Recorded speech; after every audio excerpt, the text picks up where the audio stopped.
Let us discuss one more important relation between electric current and drift velocity. अभी हम समझे drift velocity क्या है. तो ये जो रिलेशन है ड्रिफ्ट वेलोसिटी और इलेक्ट्रिक करंट में, ये एग्जामिनेशन पॉइंट ऑफ व्यू से इंपॉर्टेंट है, आगे ये काम भी आएगा. To establish relation between electric current and drift velocity, it is supposed that we have taken a conductor of length small l and cross sectional area capital A. This conductor is connected with external battery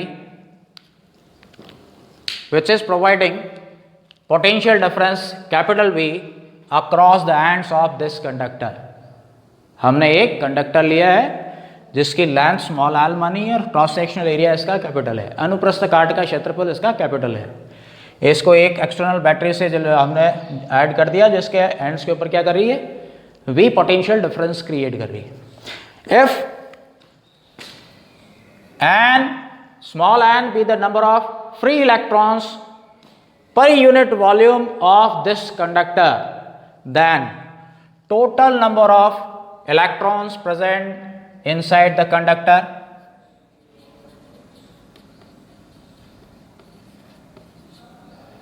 equals, क्या माना हमने कि एकांक आयतन में small n electrons है, per unit volume small n electrons है, L इसकी लेंथ है, ए क्रॉस सेक्शनल एरिया है. तो हम ये कह रहे हैं कि इसके अंदर कितने टोटल इलेक्ट्रॉन्स होंगे. तो टोटल इलेक्ट्रॉन्स इसका वॉल्यूम इनटू इलेक्ट्रिक चार्ज, तो volume into number of electrons per unit volume.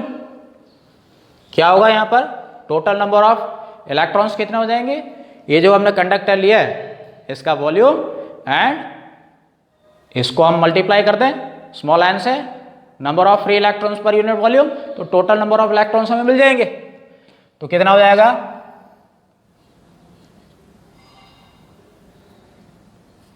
N A L. यहां पर एन पर यूनिट वॉल्यूम फ्री इलेक्ट्रॉन्स है, ए क्रॉस सेक्शनल एरिया है, एल इसकी लेंथ है, तो ए इंटू एल इसका वॉल्यूम हो जाए. देयरफॉर नेट चार्ज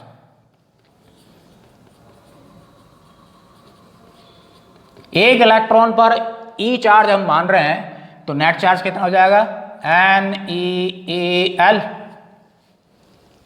इतना हो जाएगा कि नहीं हो जाएगा नेट चार्ज. और Q equals n e A L. Net charge को मैंने यहां से कहां से इंडिकेट कर दिया, Q से इंडिकेट कर दिया है. Late this is equation number 1. Potential difference की वजह से इलेक्ट्रॉन एक एंड से दूसरे एंड की ओर, लोअर पोटेंशियल से हायर पोटेंशियल की ओर आ रहे हैं. अगर वो एल डिस्टेंस ट्रैवल करने में डेल्टा टी टाइम लेते हो, तो delta t equals to distance equals to time equals to distance upon speed. यहाँ स्पीड क्या है, इसकी drift velocity v d. Therefore this is 2. Suppose this is equation number 2. Since electric current I equals to q upon delta t, let this is equation number 3. Therefore from equations 1, 2 and 3 हमें क्या मिलेगा,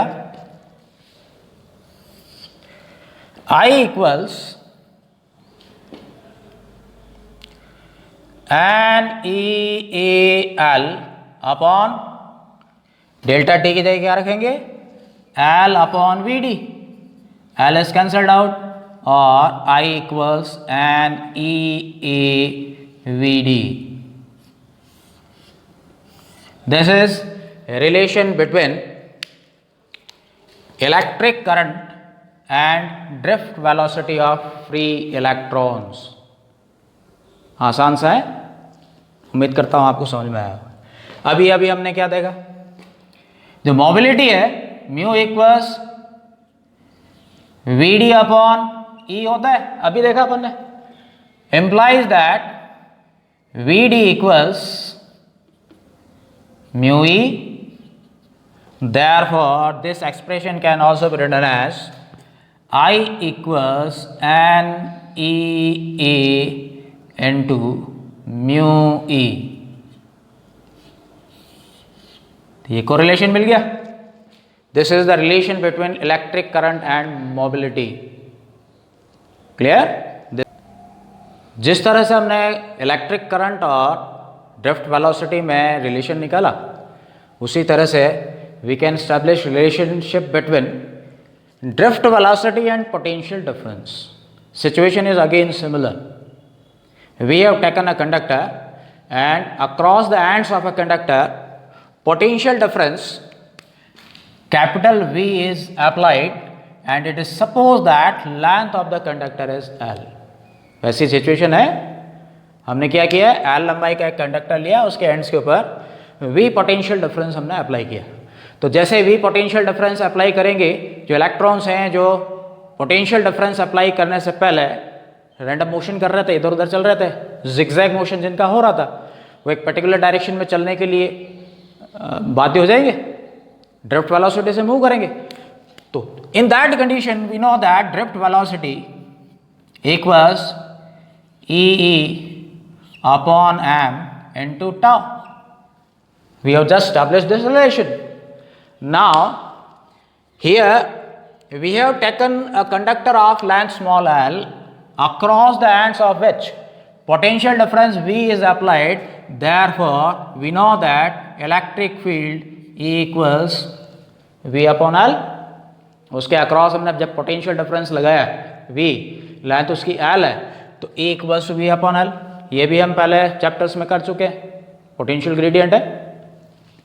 Therefore putting this value of electric field over here, Vd equals EV upon ml into tau.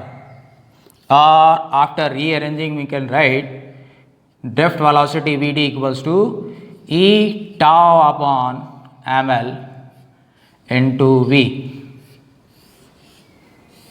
This is the relation between drift velocity of free electrons and potential difference applied across the conductor. This is also important.